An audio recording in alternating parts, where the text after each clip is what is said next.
It's time for another episode of Hops and Hedges, where we talk about beer, landscaping, and everything in between. Season 1 is proudly sponsored by ext.tech, helping you grow and revolutionize your landscaping business. Now crack open a cold one, and let's dig in. There you go. We are now recording. With me today is Danial, is it Cornacchia? Is that how you say it? Cornacchia. Cornacchia. I was so close. I was so close. Daniel, welcome to the show, finally. Thank you, Heather. I'm excited to be here. Man, am I ever excited that you're here. So I don't know how many times on this show I've mentioned your name for people who have been listening. Danial, you are the guy that in January of this year, 2024, at the Landscape Ontario Congress, you and I had just met for the first time, sat down for lunch, just happened to be sitting beside each other. And I don't know how we got on the topic, but I mentioned that, I've always wanted to do a podcast. And you called me on my bullshit.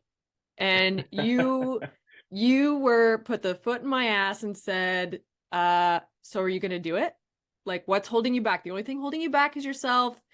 And you said, because this was the first week in January, you said, okay, May 1st, I'm going to call you up and I want to listen to your first episode. And I was like, wait, what? Who is this guy? Yep. I don't even know him. And you were just like that accountability right out of the gate, right out of the get-go. And I had actually, so that was first week of January, and I published the first episode the second week of January. I went home and I was like, okay, this guy's not messing around. I better do this thing. Yeah, you surprised me with that. I surprised me too. So thank you again so much. Finally having you on the episode or on the show, and this episode, your episode, is going to be the final episode of season 1, coming out Christmas Day 2024, which is so cool. So, and we're recording it now in the last day of August, right? Yep. 2024. So it's still nice and sunny out there. It was super hot yesterday. But really happy to have you on the show and talk about your business. Before we get into some of the stuff on the pre-questionnaire or the pre-interview questionnaire, you have a Landscape Ontario award behind you, an award of excellence. I do. Actually, you have two? I have 2 of them. Oh, look at that. Yeah. Very nice. Bravo.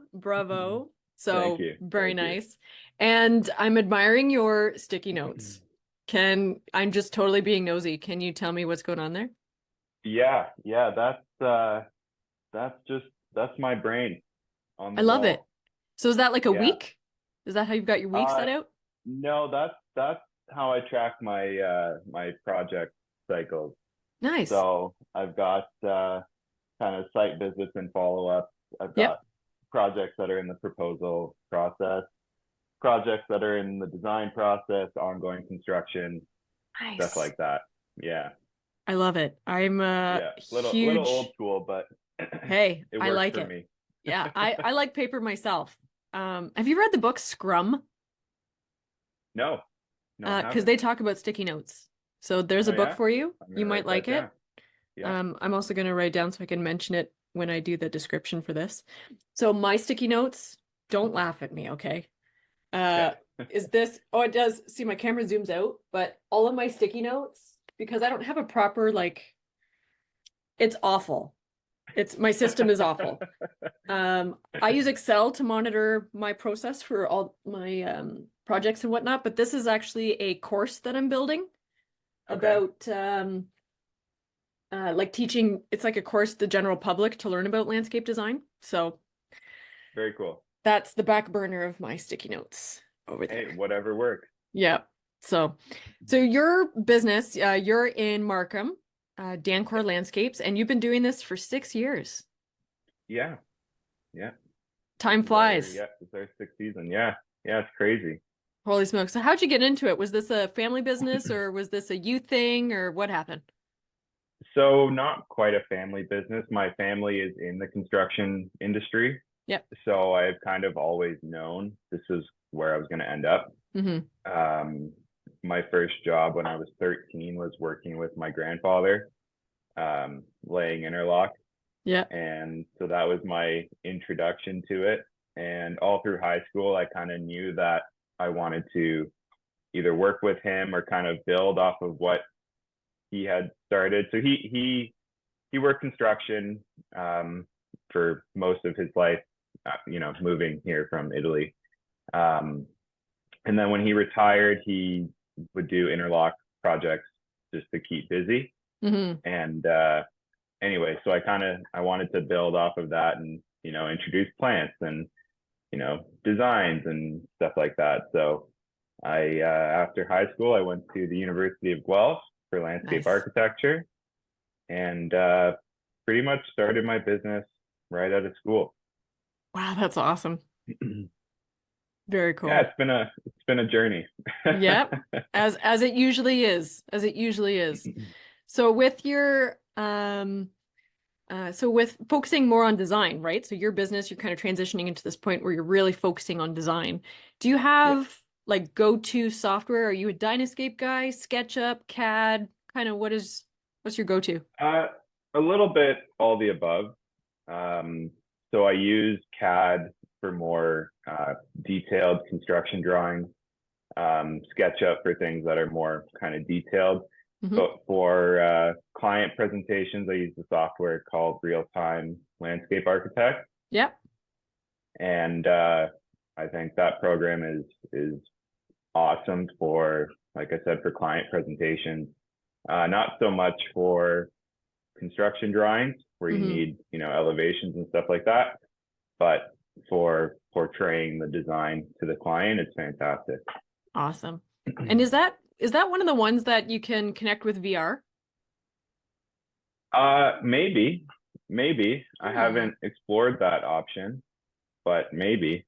Cool. It's something I've personally been thinking about too as a designer. That's something we both have in common, right? We both of our businesses really focus on the design aspect of things, and I'm really interested to do this whole thing where, as part of the client presentation, they can put on a headset and actually walk through their garden.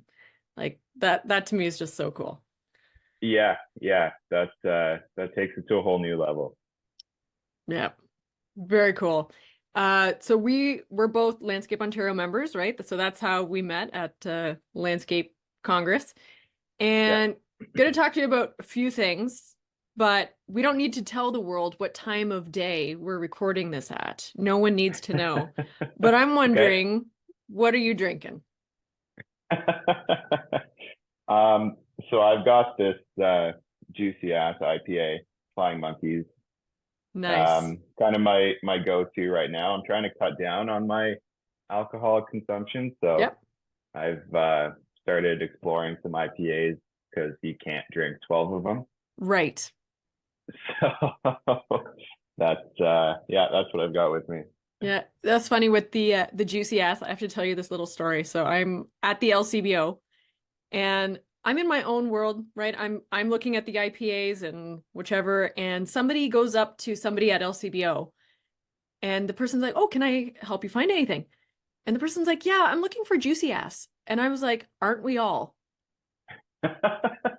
And it just like, that's my brain doing things before I really think things through. It was just a reaction. And the three of us just kind of looked at each other and just started laughing. And I was like, oh God, I'm glad you guys know that. It was just a joke. But I don't embarrass easily. But for a split second, I was like, oh God. Like, it's not what it sounds like. Sorry. Yeah. That's awesome. So awkward. But yeah, good times. We're definitely going to put the adult warning on our on this episode here. Yeah. Good call. So I'm actually drinking Corono Zero, which is a 0% Corona. Call. You've tried this one? No, I haven't. It's good. Like, actually really good. Like usually non-alcoholic beers it's like, oh, it's okay, I'll drink it. But this I actually enjoy. So anyway, cheers to you, Daniel. Across the pond. Cheers. Cheers to us. Mm-hmm. Darn right. Cheers to us. And Merry Christmas. Yeah, Merry Christmas. Merry Christmas. I like how you said, I'm always interested as to what other people's gardens look like. And you says that yours is a little bit of a trial garden, whole mismatch of things. So are you like the rest of us, guilty? You're at a client's house and somebody sits on a hydrangea by accident, so it's not perfect, but it's not dead, so it ends up in your garden. Exactly. Yeah. It's exactly. Yep. Exactly. We So- actually had a project a couple years ago, and I guess some of these plants weren't in the right location. Although, according to the books, they were in the right location, but anyway, they weren't growing like they should have. So I went in there and I popped them out, replaced them, and they came straight to my garden. And now they live with me and they're Nice. thriving. There you go. Plants have a way of surprising us, even if I've seen hydrangeas in really, really dry, full sun, sandy conditions doing just fine. It's like, what the heck? You're not Yeah. supposed to be happy here. But Yeah. so No, you know what? One of my favorite quotes from one of my mentors was, "Plants don't write the books." oh, that's good. Yeah. Plants don't write the books. Yeah. Yeah. They always have a way of surprising us. Like it's just Yeah, it's one of absolutely. the things that I love about this profession is that it doesn't matter how many gardens you do or how many installs or how many projects, there's always something that surprises you. Sometimes it's a plant, sometimes it's a gas line that wasn't located properly. Yeah. Right? Yep, absolutely. So, Absolutely. You're always learning. yeah. And so favorite plants. There's another one for you because I liked your answer. How Yeah. about your answer in school was always ginkgo? Yeah. Yeah. It's kind of a joke in our class that ginkgo was the answer to every test question. But my favorite plant is probably a black-eyed Susan or native Rudbeckia. Yep. Very nice. I've Yeah. got a bit of a soft spot for ginkgos. I don't know if you can see, but these are all ginkgo leaves. I can, yeah. Yeah, except this one, I that's a love tiger it. lily. But yeah, ginkgo leaves, they go all the way That's around. awesome. And for me, it's like, I just think it's so cool that ginkgos have been around since the dinosaurs. They're a living fossil. I know they're not native to this area, but they're not prone to a lot of diseases. Nothing really attacks them. Yeah. They don't get sick very often, so they're a strong tree. And so that's what I like about them is I guess their strength and their longevity Yep. and Yep. how I they've love it. adapted to Yeah. the world around them. So still a cool Absolutely. tree, even if it's not native, and the fall color is awesome. Yes. Yeah. So Agreed. Agreed. I'm starting to get into more of the native stuff myself, mostly because now it's available. I mean, still not as available as, spireas and Annabelle hydrangeas, but there's a lot of really cool native plants out there that I like to experiment with now. Yeah. Yeah, for sure. You know what? We're not 100% native. Yep. It'd be cool if we could get there one day. Obviously, Mhm. I'm dealing with clients who have preferences and they all seem to want hydrangeas and Mhm. ornamental grasses. But yeah, we're probably like I try to incorporate as many as we can, Yeah. 70-30, 80-20. I was just going to say 70-30, 80-20. And even just any little bit is something, right? Yeah. We don't need to be Yeah. making 100% native gardens, but if we can start introducing them and introducing our clients to natives, it's like, hey, you have a really formal garden, but we could just add this one thing, this one carex or this one native sedge that would be really good in this one area, right? So without Yep, taking exactly. away from that. Exactly. And it's about educating them too, right? You Huge. can get the same result with native plants and Yeah. it'll look just as cool, Mm-hmm. right? And super beneficial. Yeah. With your questionnaire too, I'm always asking people about their favorite like hardscape materials. And you also mentioned the Aramosa. Yes. So I've Yeah, had a few people on the podcast and this Aramosa is coming up and man, is it ever nice. yeah, it's definitely one of my favorites. It's pretty unique. Yeah. So, I think it takes a certain kind of client, Right. but yeah, it's definitely one of my favorites. Yeah, I like it. Great like the lines in it are really strong and the colors look really nice, natural. And I like that no two pieces are the same. Yeah, exactly. So, Exactly. so just going through here, what about equipment? And I mean, I know that you're kind of transitioning more into the design side. We talked a little bit about software, but what about like when you're on an install or when you're doing a project? Talk to me about equipment. Is there like a piece of equipment that you're like, man, this was a game changer? Like once we got this. Yeah. I mean, I guess I have two. Hmm. Um, so we're based out of Markham. Or my build team was based out of Markham. I'm not building anymore, but um, I think the Bobcat, the stand behind skid steer, the Yep. MT100 was huge for us, especially in tight access scenarios. But my favorite piece of equipment was our Mini X.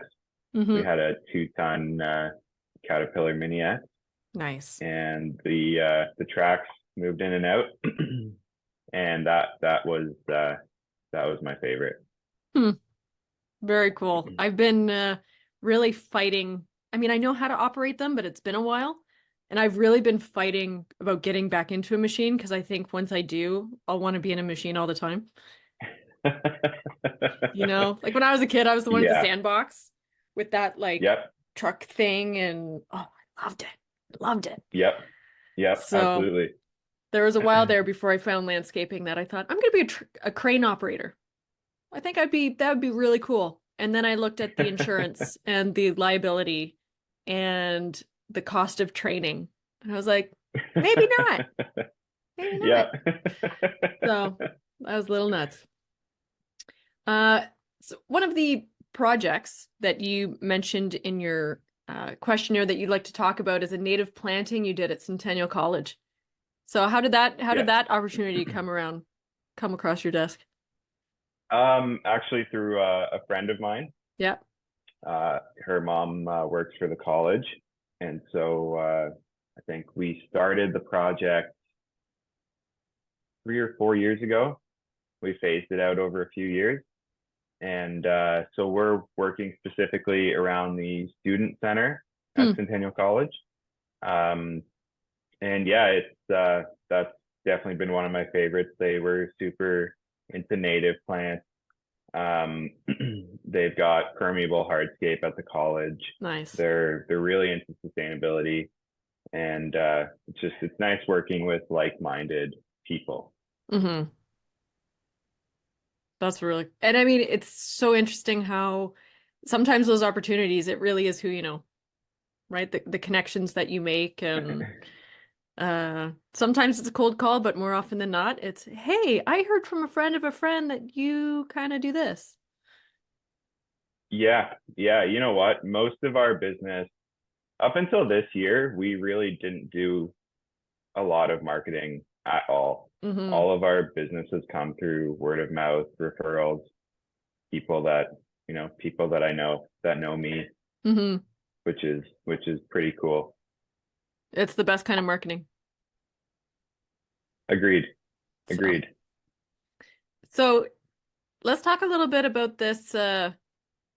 Sorry, my camera, sometimes it focuses on the back and sometimes it focuses me and it just throws me. Anyway, uh, so your business is now focusing on design.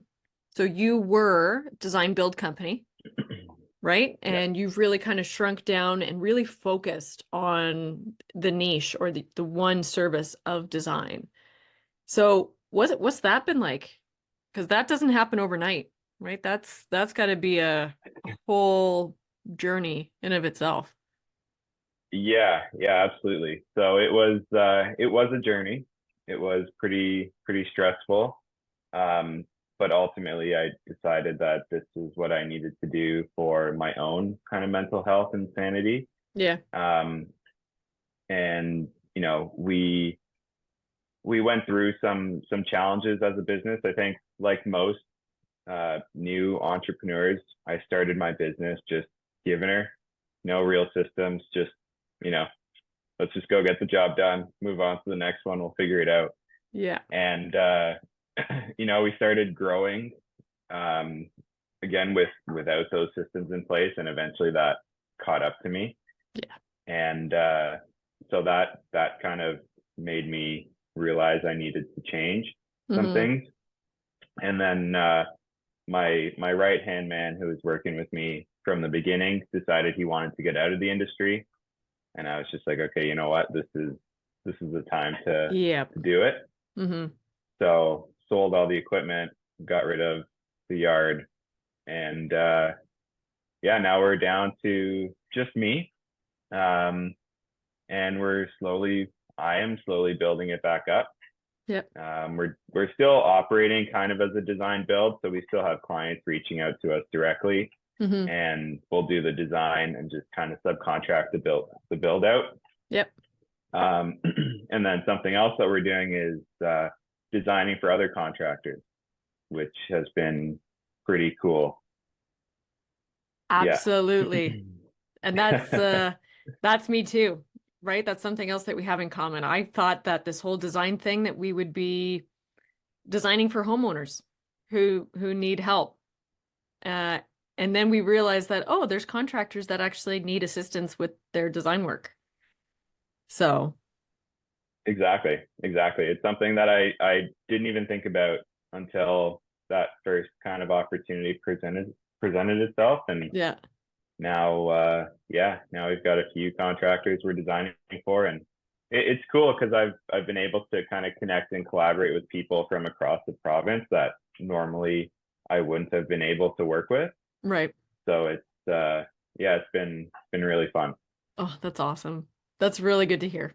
So I'm glad that, focusing and kind of, sometimes we need to pivot, and how important systems are, no matter how big or how small you are, I think is a really important takeaway. And I mean, that's something for me that I'm kind of facing at the moment. So I'm almost 4 years now into my business. And it's kind of like, oh, even though I am a company of one, there's maybe some systems that I need to make, what do you call it? Repeatable, I guess. That's not the proper word. Yeah.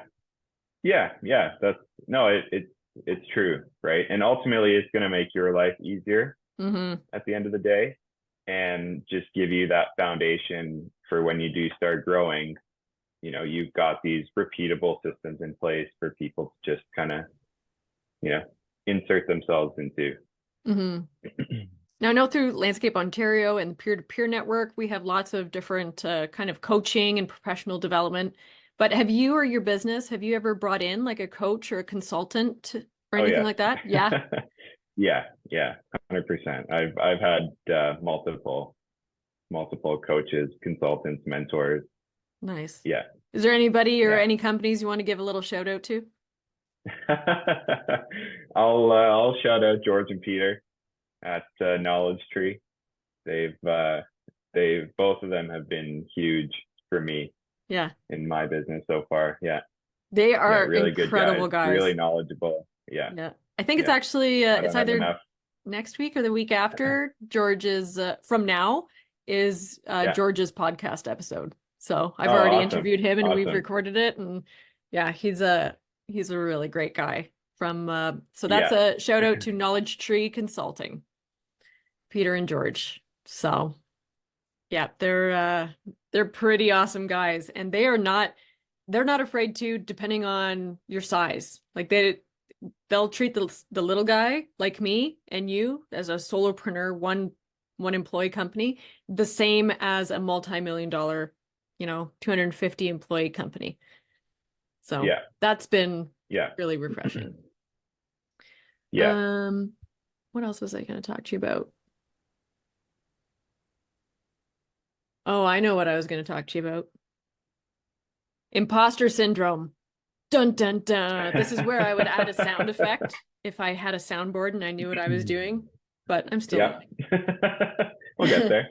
Because it was one of the things you checked off, and I know it was something that we connected with when we talked back in January, right? For me, it was, who am I to do a podcast? Like, I'm a I'm a nobody. I'm not a media person. I'm not a radio person or anything like that. And for you, it was a little bit of, I'm a younger guy and I'm transitioning my business from one thing to another business, and I'm not exactly sure how it's going. And so how does this imposter syndrome for people tuning in? Because I know that you and I are not alone in this, and it's come up a couple times. I know there's a really good episode with Lindsay Drake Nightingale, and we're talking about the imposter syndrome as well. And what I hear people telling me is that it takes time for that voice to quiet down. There isn't really a way to overcome it. But do you have any tips, tricks, or even coping mechanisms? I know sometimes I just have to tell myself to shut up, but that's not always effective. No, I think the biggest thing for me is just realizing that we're all unique, and we all kind of bring our own unique perspectives to things.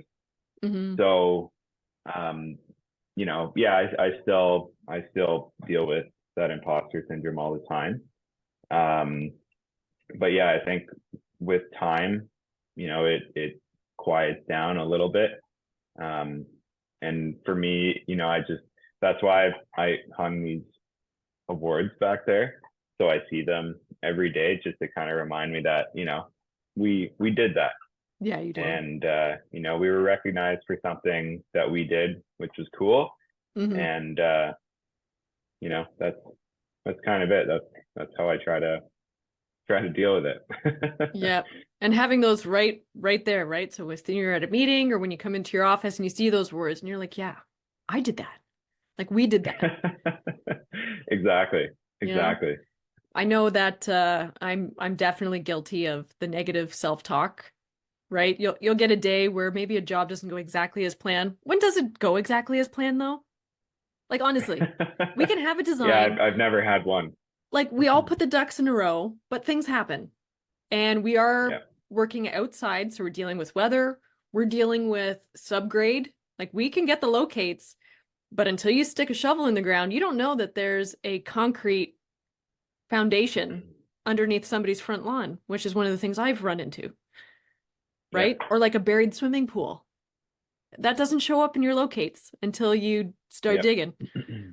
So I've got here, I can't really switch this camera around, but I have a vision board wall. So I've got like floor to ceiling vision board, and I get a little emotional when clients send me a thank you note.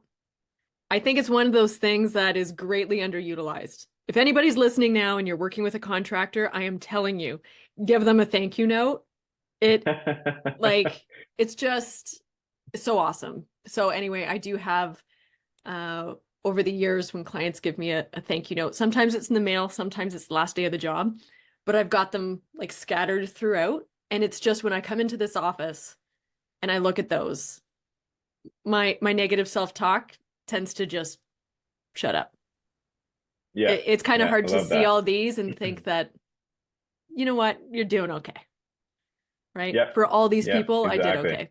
So yes, send a thank you note. That is the moral of the story. And Daniel, I'm sending you a virtual thank you note. And I know I've done shout outs on the show, but still here we are, end of season 1 of Hops and Hedges, all because 2 strangers sat down at a Landscape Ontario event and one of them said, well, do the thing. And here we are. Yeah. You know what? I'm super proud of you and everything that you've done. I can't believe the first season is already over. Right? But you know what? It's so inspiring, right? I think that's the way you need to live life. Life's too short. You never know when, and so just do the thing. Just do the thing. Who cares what anyone thinks? Just do the thing. Yeah, and that's pretty much what you told me, and that was something we both strongly believe in, is that life is too short. I do remember we've both had people in our lives that you're just like, all of a sudden they're gone. Like, and there's no warning, there's no heads up. And so, we just take the bull by the horns every day. Yeah. So, And that's what you said about the podcast. You're like, who cares what people think? People don't like it, they'll listen to something else. I was like, oh yeah. Yep. If you don't like it, go somewhere else. It's totally fine. So Exactly. anyway, it's been a lot of fun, and I'm excited to see what happens for season 2 and beyond. So who knows? You might just have to be my closing guest every year going forward. You'll be my special fine Christmas guest. That's awesome. So looky here, we still have about 9 minutes or so, but do you have a book or books that you could recommend for either personal or professional development? I do, yeah. I've read a bunch. I think right now, the one I just finished reading that's most applicable to me is Buy Back Your Time by Dan Martell. Okay. Yeah, that's been a great one for me right now. Just really trying to prioritize, my next hire and what they're gonna do. And I mean, the whole point of the book is to basically audit your own time, how you use your time, and then hire people to do the things that you don't want to be doing Right. on a day-to-day basis. And it's kind of given me a new perspective on hiring. I know when I was running my design build, I was just hiring anybody that you could find, right? Yeah, like anybody who'll just show exactly. up. Yeah, exactly. And I realize now that that's not what I should be doing. And I need to be a little bit more strategic about that. Yeah. That is also in the forefront of my mind, because I know the one thing I don't want to do is business finance and bookkeeping. So I wrote down your book because I'm going to go buy it today. Might just be the motivation I need to do the thing, yeah, to do the next thing. Yeah. Oh, too funny. And so going into the season, just kind of wrapping up here a little bit, but so focusing on design, when did that transition start for you? The beginning of this year. The beginning of okay. It was 2024. Yeah, okay, because I thought it was, because I was pretty sure that there was something we were talking about at Congress in January. So what is do you have plans for over winter? Is there something on the back burner that you can do, or something extra, or not sure what that's going to be yet? You know what? Winter is usually my vacation time. I love that. That's when we like to go away. I think the biggest thing for me this winter is just developing those systems, and really trying to optimize the different aspects of my business to make my life easier. I'm super focused on the client experience, so just trying to develop that and make that even better. Yep. Yeah, and really just going through all the mistakes from this season and trying to figure out ways to mitigate those in the future. Yeah. And that's such a huge thing to do too. If you can, whether you keep track of things every monthly or quarterly or annually, but that's something I like to do too. At the end of the year, to look back, go through the numbers, go through the experiences, and be like, okay, what worked well and what didn't? And how can I improve this for the next year? So yeah, I said mistakes, but the successes too.